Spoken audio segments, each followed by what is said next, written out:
Assalamualaikum warahmatullahi wabarakatuh. Baik, untuk memperindah majelis, kita kan sudah social distancing nih. Yang di belakang tuh Pak, diatur jaraknya Pak biar indah Pak. Nanti kalau dilihat dari langit tuh kan, wah rapi banget. Maju gitu. Jangan ada yang bersandar Pak. Ibu-ibu juga maju ke depan aja, tapi diatur jarak ya. Tafadhal, bismillah. Kalau udah rapi kita mulai. Allahu Akbar, Masya Allah. Masjid Raya Ittihad.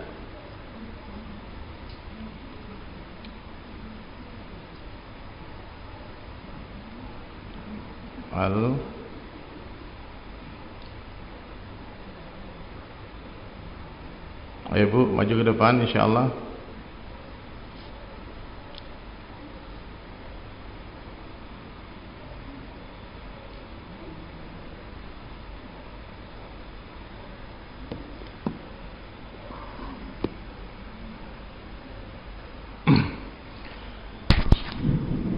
نحمده ونصلي على رسوله الكريم أما بعد قال الله تعالى في القرآن الكريم أعوذ بالله من الشيطان الرجيم بسم الله الرحمن الرحيم الذي خلق الموت والحياة ليبلوكم أيكم أحسن عملا وقال النبي صلى الله عليه وسلم كل أمتي يدخلون الجنة إلا من أبى قيل ومن يأبى يا رسول الله قال من أطاعني دخل الجنة ومن عصاني فقد أبى atau kama qala Rasulullah sallallahu alaihi wasallam. Baik hadirin sekalian yang dirahmati Allah Subhanahu wa taala. Ini mungkin majelis saya yang umumiat yang pertama ini setelah Covid nih. Selama ini online aja. Tapi alhamdulillah melalui protap yang benar, insyaallah kita akan baik-baik saja. Mas Mono ya. Meskipun pakai masker ketian. Ini ada YOD juga teman, Masya Allah. Alhamdulillah. Ya, banyak nutup muka saya nggak kenal nih. Insyaallah semoga kita sehat walafiat semua, amin. Baik hadirin sekalian, pagi hari ini saya disuruh bikin kajian duha tapi nggak dikasih judul. Saya tanya tadi judulnya apa, terserah kan. Bebas saja. Ya, jadi kita ngopi aja, ngobrol perkara iman. Mudah-mudahan pagi hari ini setelah majelis ini iman kita semua meningkat, naik terus, Masya Allah. Karena iman ini, Masya Allah, turun naik dia. Turun naik sih masih bagus ya, masih beriman, tapi lagi turun, masih iman. Yang parah tuh keluar masuk Pak. Dan Nabi itu telah menjelaskan di akhir zaman nanti iman umatku tuh keluar masuk. Kadang pagi beriman, sore dia kafir, sore beriman, pagi dia kafir. Bahaya nih Pak. Nah, saya pernah tanya sama guru saya dulu, apa sih tanda-tanda orang yang imannya turun?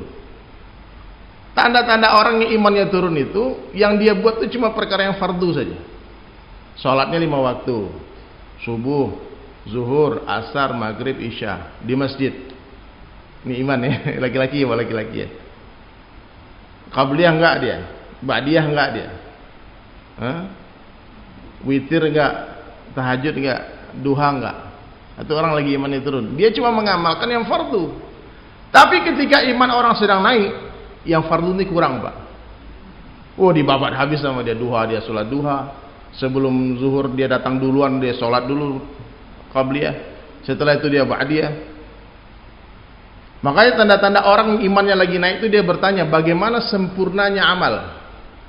Itu cara pertanyaannya itu. Ustaz, bagaimana sempurnanya sholat?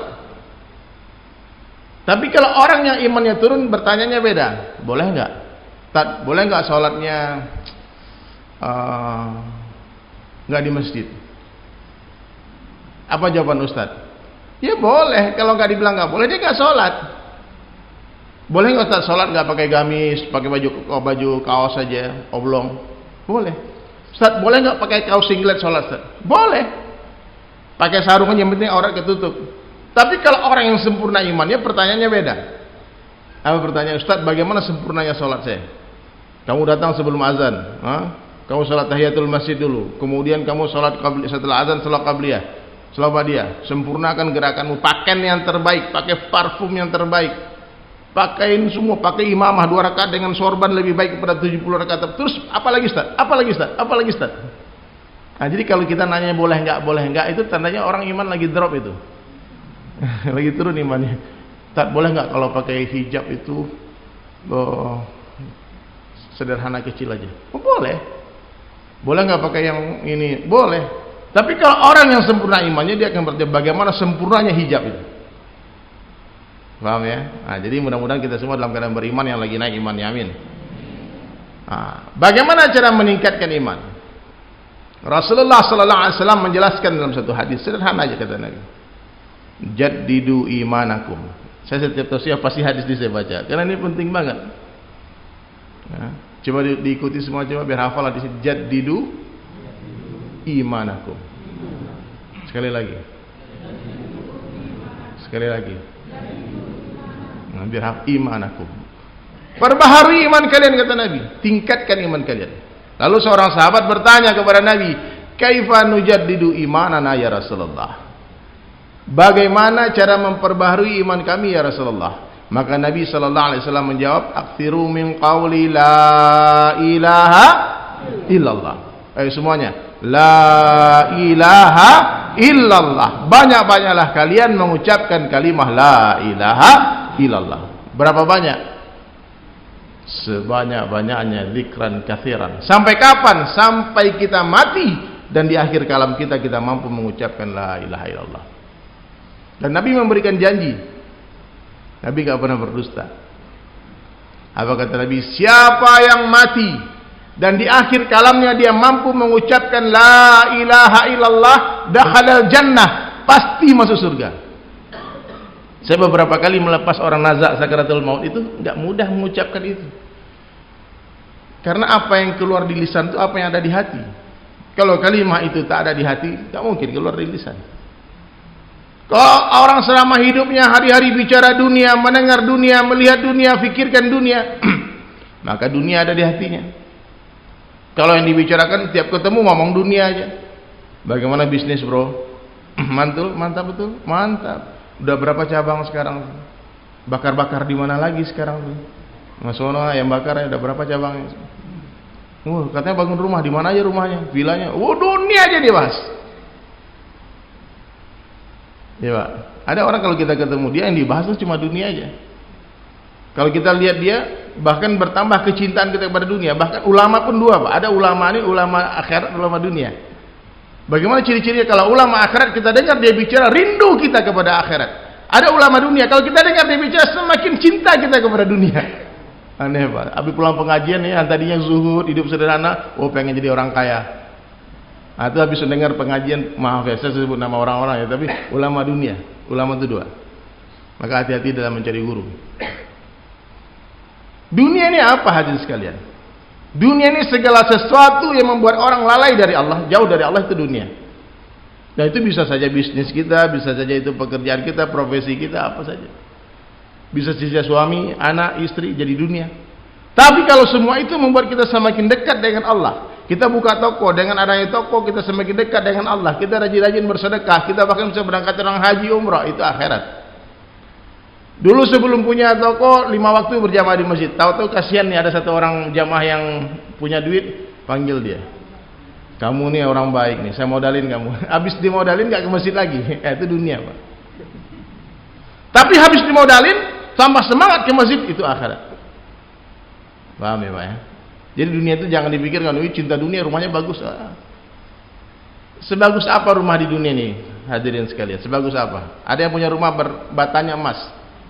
Enggak ada. Batu bata biasa kan? Enggak ada, biasa-biasa aja. Nabi Sulaiman manusia yang pernah hidup di dunia ini, dan dia adalah orang yang terkaya sepanjang zaman ini ada sampai hari kiamat. Tidak akan ada satu orang manusia pun yang kayanya seperti Nabi Sulaiman alaihissalam. Ratu Balqis masuk ke istananya Nabi Sulaiman, dia angkat itu bajunya, nampak betisnya, diciptakan di dalam Al-Quran kisah ini.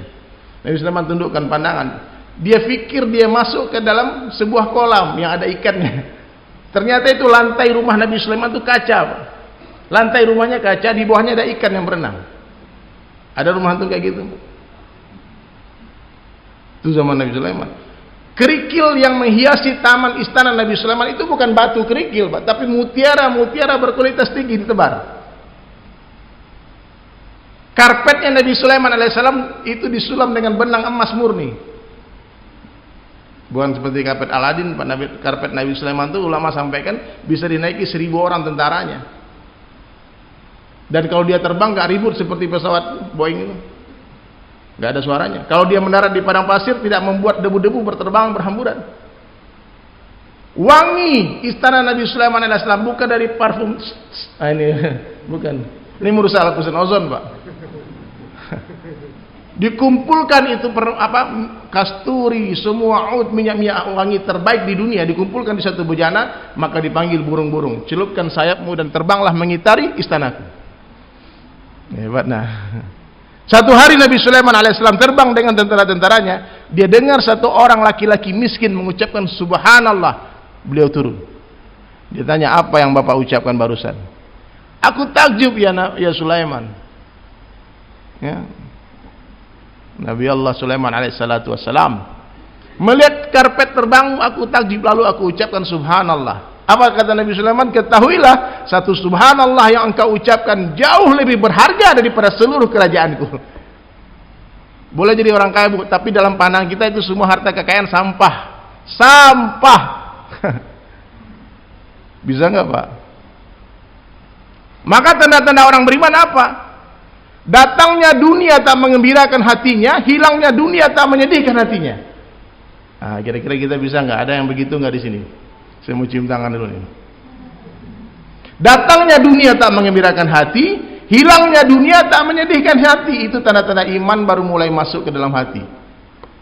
Pak, angkat kepalanya, masalah ada yang ketiduran ini. Kalau tidur kita tutup ya, majelis wabillahi taufiq wal hidayah. Angkat kepalanya, Pak. Bangunkan yang tidur, Pak. Bismillah.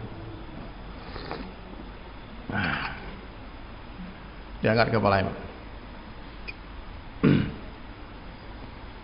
Jadi tanda-tanda, coba periksa hati kita semua, periksa hati kita maksudnya. Datangnya dunia tak mengembirakan hati, hilangnya dunia tak menyedihkan hati. Karena orang beriman yakin dengan perkataan Rasulullah sallallahu alaihi wasallam, apa Nabi katakan, dunia tak ada harganya dalam pandangan Allah. Dunia cuma berharga dalam pandangan kita saja. Dalam pandangan Allah nothing, bahkan tidak lebih berharga daripada sebelah sayap nyamuk. Ini bapak-bapak pengusaha semua nih, kira-kira ada yang dapat informasi nggak berapa harga sebelah sayap nyamuk? Satu kontainer deh, sayap nyamuk satu kontainer, ada harganya nggak? Nggak ada harganya, nggak ada. Sampai detik ini belum ada orang yang mau beli sayap nyamuk. Kalau saja harga dunia sama dengan sebelah sayap nyamuk, wallahi kata Nabi, bersumpah Nabi, Allah tak akan kasih minum orang kafir walau seteguk air pun. Saking sampahnya dunia kepada orang kafir Allah kasih. Maka jangan antum pikir, Pak, Allah mudahkan rezekiku, aku sekarang kaya, aku rumahku bagus, mobilku mewah, Allah sayang sama aku. Enggak ada tuh standar kasih sayang Allah tuh dengan diberikannya harta benda dunia, tidak ada.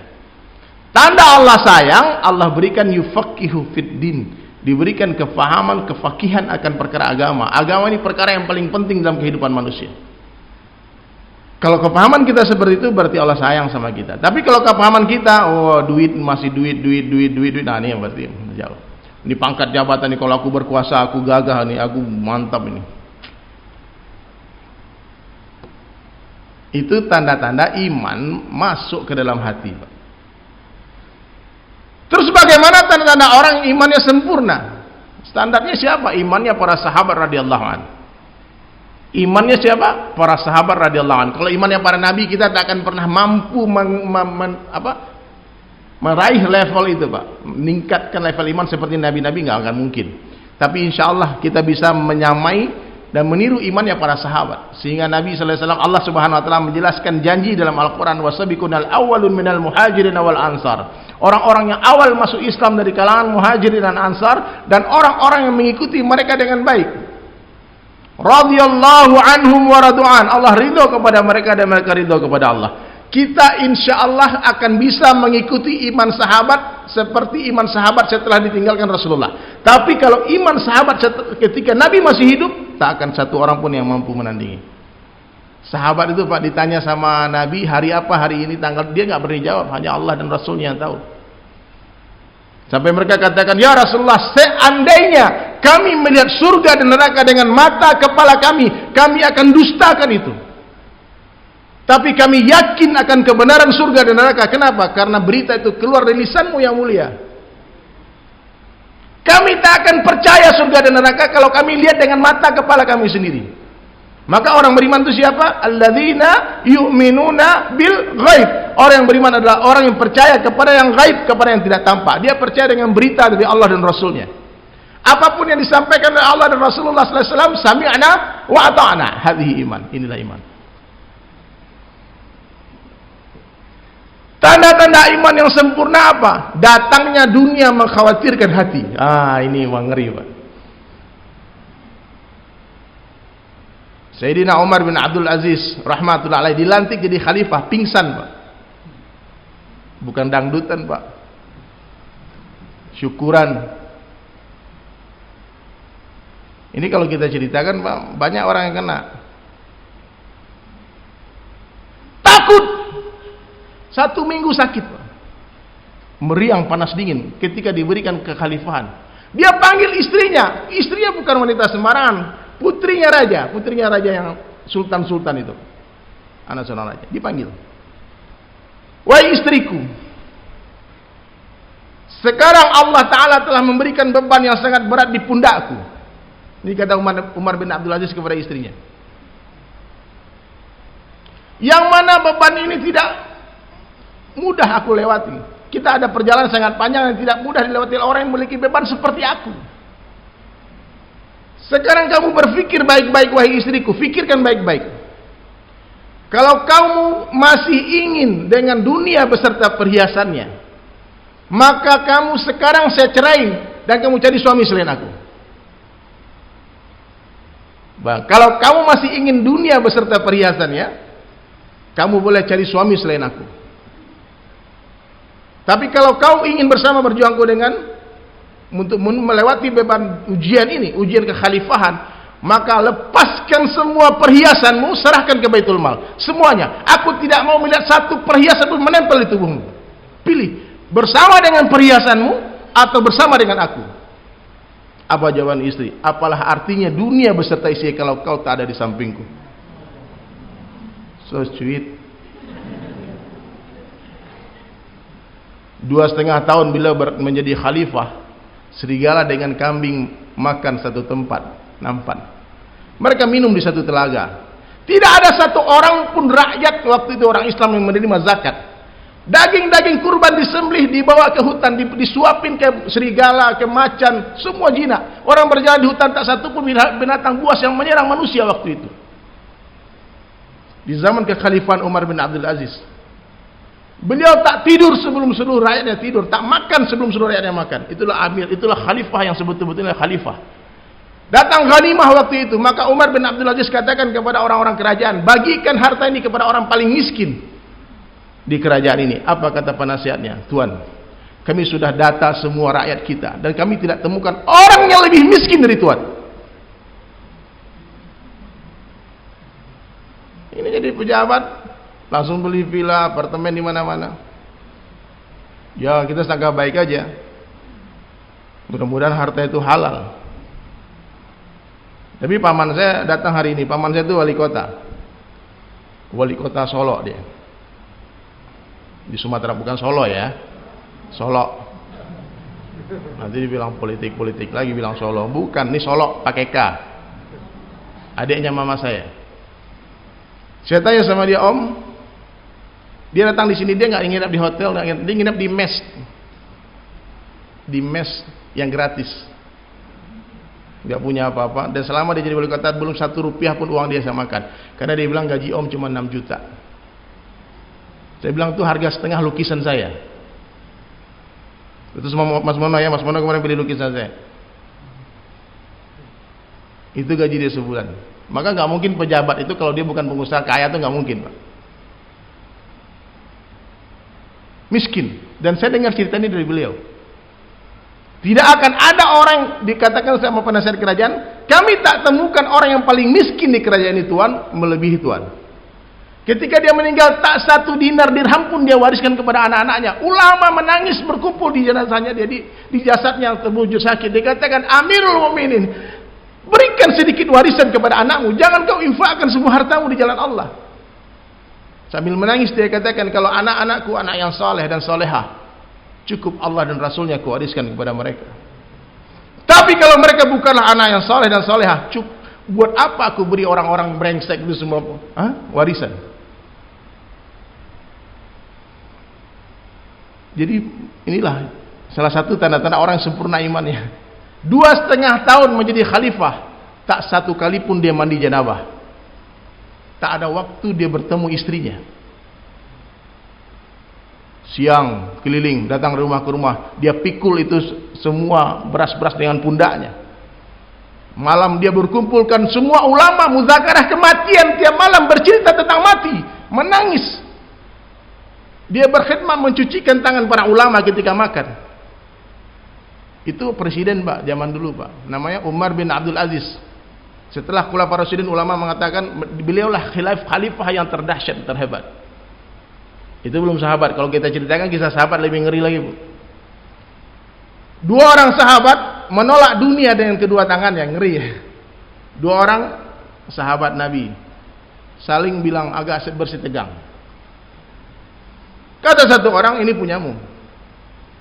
Dikatakan, akhi, brother, ini haknya antum. Oh tidak, ini punya kamu, ini punya. Enggak, tidak, ini punya. Saling dorong-dorong Pak. Ada satu peti di depannya. Datang satu sahabat bertanya, dia dikejauh, kenapa nih orang ribut? Dari tadi nih gak selesai urusannya. Maka ditanya hadirin sekalian kepada sahabat yang ribut tadi, ada apa masalah kalian berdua ribut-ribut? Kata sahabat yang ribut tadi, begini bang ceritanya bang, saya kan beli tanah beliau nih, ini sahabat saya, ini teman saya, teman baik saya. Saya beli tanah dia, kemudian setelah tanahnya saya garap, saya gali-gali, ternyata ada ini satu peti emas di dalam tanahnya itu.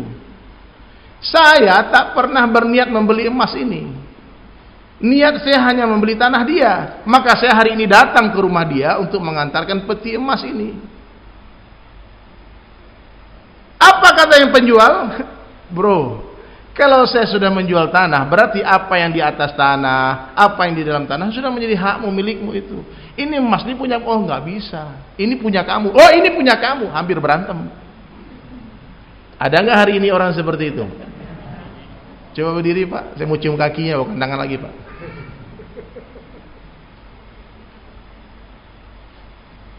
Apa kata sahabat yang bersitegang berdua tadi?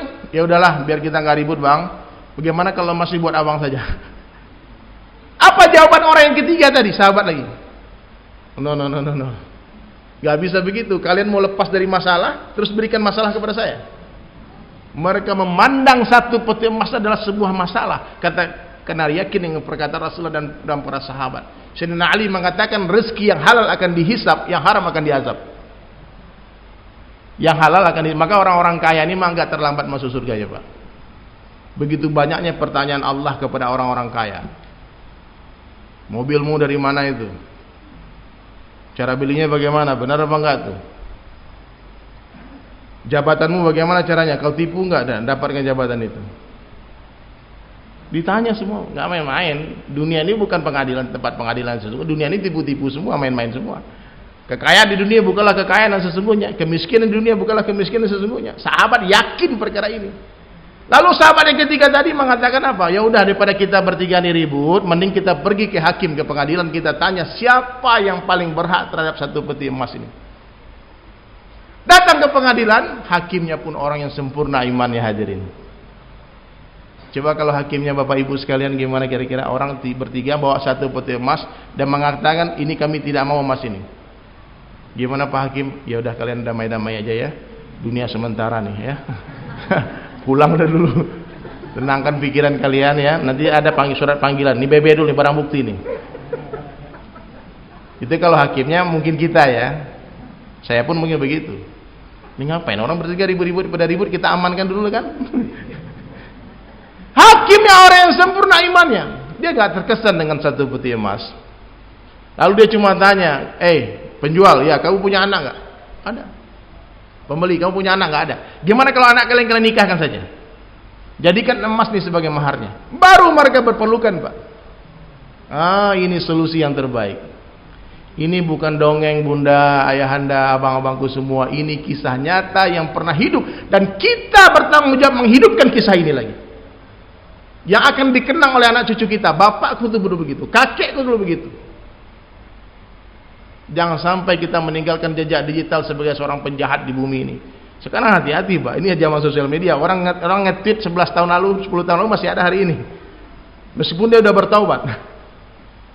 Kalau zaman sebelum zaman kita, orang bertaubat gak ketahuan dosanya karena gak ada jejak digital. Sekarang dia nge-tweet, ketahuan isi kepalanya.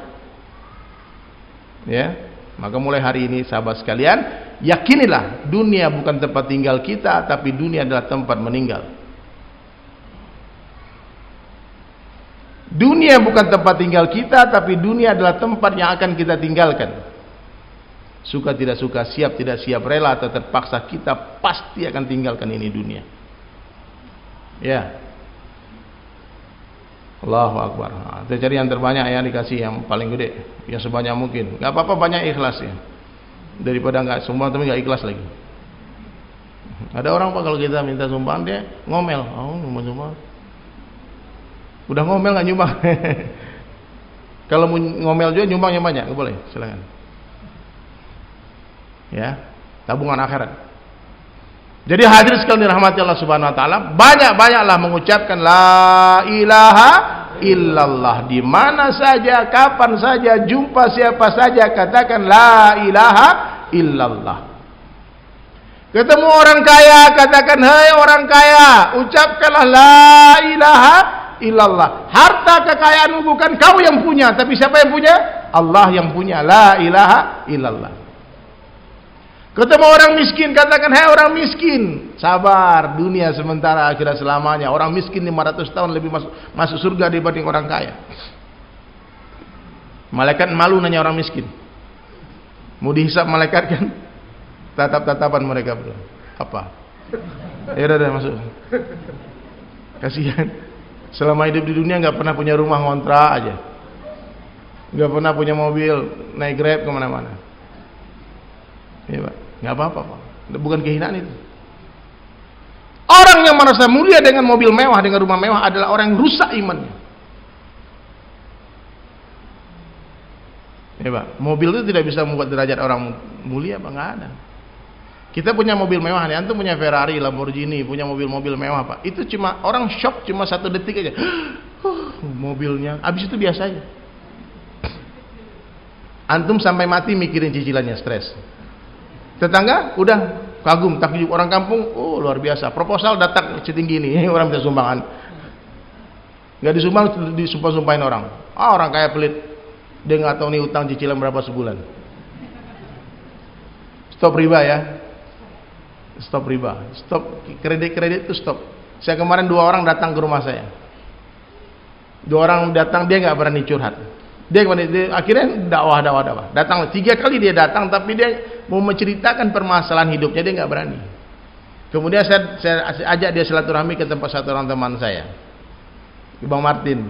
Nah, saya ke Bang Martin Obi Mulia, dia salah seorang pengusaha sukses juga. Terus kawan saya 2 orang ini, pas saya keluar dari ruangannya Pak Martin ini, yang 2 orang ini datang curhat.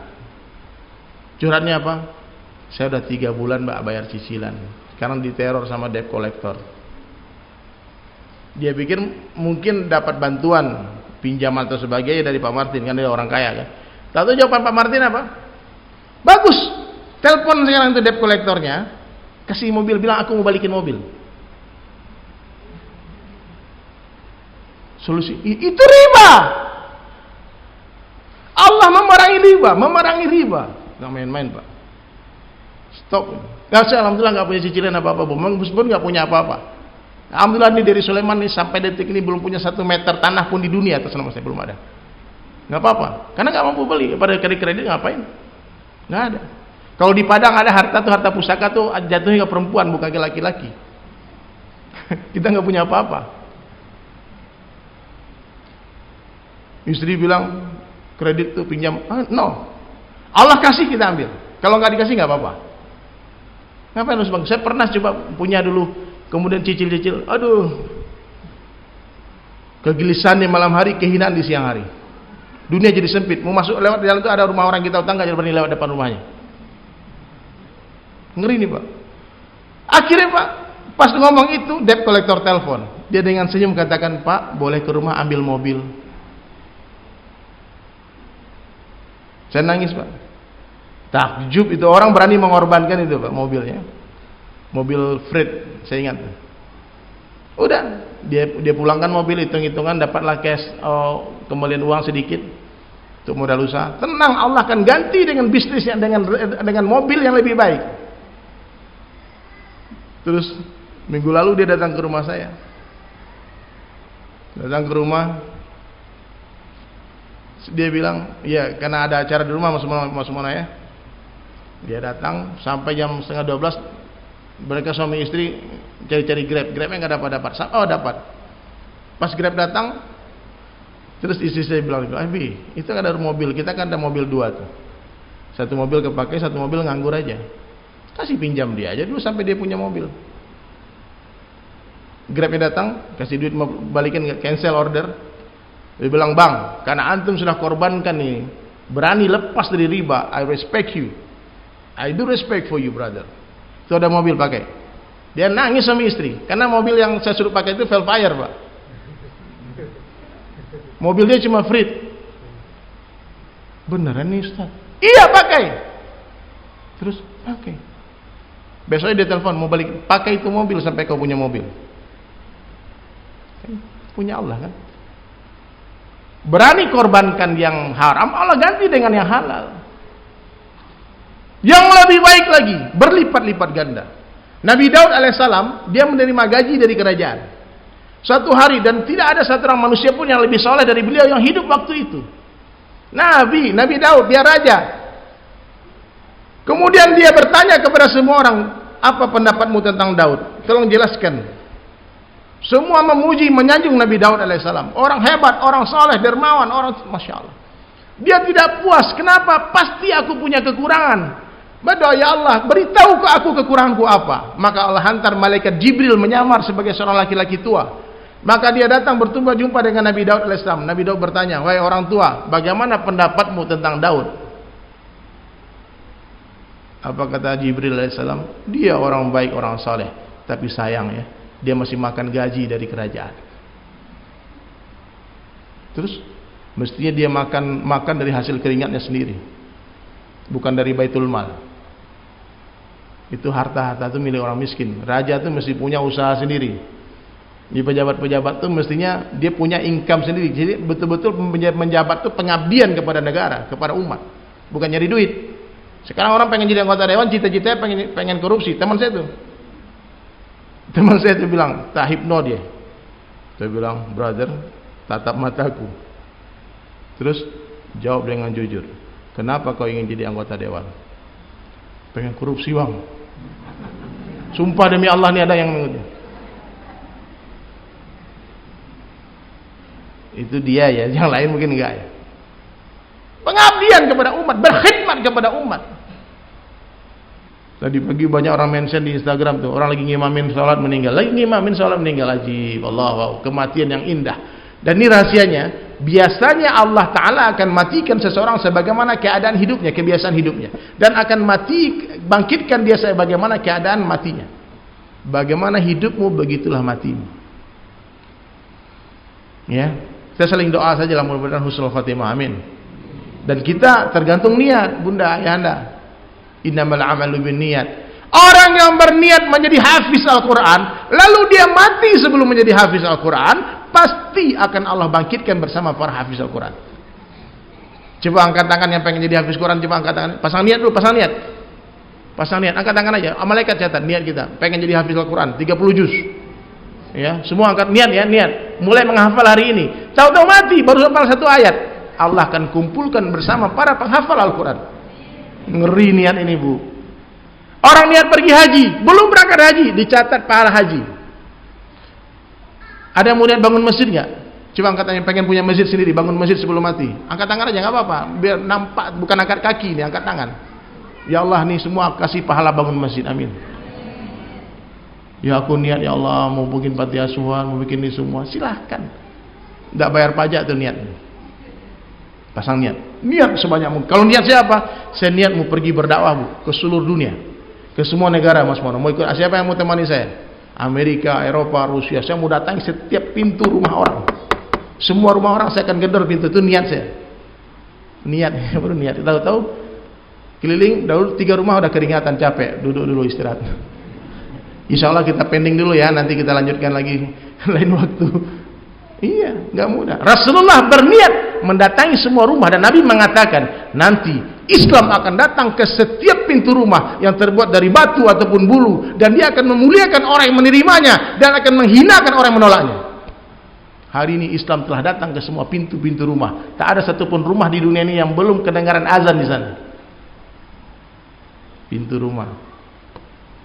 Nah, sekarang niat kita gitu. Niat memberi makan orang-orang miskin, ribuan orang tiap hari. Niatnya, belum ada duitnya, nggak apa-apa. Teman saya tuh Aditya, rumah makan gratis itu bukan orang kaya, Bunda. Dia orang miskin, 3 tahun lalu dia masih jadi marbot di masjid di kota wisata Darussalam. Tukang rapiin sendal, digaji berapa ratus ribu sebulan. Ngerapiin sendal. Suatu hari dilihat satu orang nenek-nenek sakit jalan, belum makan. Dia bilang sama istrinya, nenek itu belum makan, kita kasih makan, dimasakin.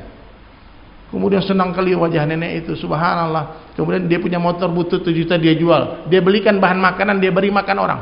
Kemudian dibuat rumahnya ditulis rumah makan gratis. Semua orang mau makan nggak boleh bayar.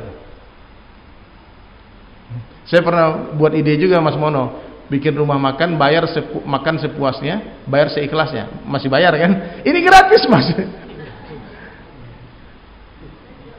SBY makan tempat dia, mau bayar nggak boleh bayar. Bapak makan aja, Pak, ini rumah makan gratis, Pak. Sekarang apa yang terjadi? Allah muliakan dia, Allah mudahkan kehidupan dia. Dia nggak punya mobil, nggak punya, dia 3 tahun tinggal di rumah kontrakan yang harganya berapa, 1 juta sebulan, nggak sampai mungkin, sama istrinya. Beralasan tikar Palembang itu, nggak ada kasur spring bed dia. Saya cerita, saya nangis dengar dia cerita. Ini orang miskin ngasih makan orang. Kok kita orang kaya 2 orang 3 orang makan di rumah kita ngeluh-ngeluh. Oh, tamu aja datang terus nih. Orang datang suuzon langsung kan. Uang keluar lagi nih, kacau nih, apa lagi nih, Pak. Belum orang mau datang. Padahal tamu itu membawa rahmat, berkah dalam kehidupan kita. Semua siapa ya? Setiap kebaikan kita lihat, maka Allah akan pindahkan kebaikan itu kepada kita. Terinspirasi. Oh, saya betul-betul pengen buka rumah makan gratis juga, Bu. Saya udah bilang sama istri kita, bikinlah mulailah 50 bungkus lu setiap hari. Yang berbayar tetap ada, Mas Mono tetap bayar. Tapi yang gratisnya beliau banyak juga. Tapi kebaikan itu, Mas Mono, harus dipublish biar orang tahu. Jadi hari ini kadang-kadang kita ketipu syaitan. Ketika kita berdonasi, membantu orang-orang miskin, terus kita, aduh nanti ria kalau kita diumum. Tidak apa-apa diumumkan. Sekarang di sosial media kebatilan, kemaksiatan disiarkan. Mereka publish semua kemaksiatan. Kalau orang-orang ahli baik, alul haq, malu menampakkan kebaikan, maka yang nampak di sosial media itu hanya keburukan semua. Putra Siregar, itu teman saya itu, Putra Siregar, pengusaha HP itu, tidak pernah menatap wajah ibunya. Dia dibuang waktu bayinya. Dia nggak tahu ibunya siapa sampai sekarang. Diambil sama satu keluarga miskin, dibesarkan sama satu keluarga miskin. Kemarin dia berkorban 400 ekor hewan kurban, 300 sapi dan 100 lebih ekor kambing. Pakai uang pribadi dia. Betul, Pak. 4 tahun lalu itu masih nggak punya apa-apa, masih tinggal di kontrakan, di kos-kosan. Tapi bagaimana dia bilang berkah sedekah, Bang. Saya ada duit, saya sedekah, ada duit, saya sedekah, ada duit, sedekah. Allah tambah, Allah tambah, Allah tambah, Allah kayakan, Allah kayakan. Ya, insya Allah ya.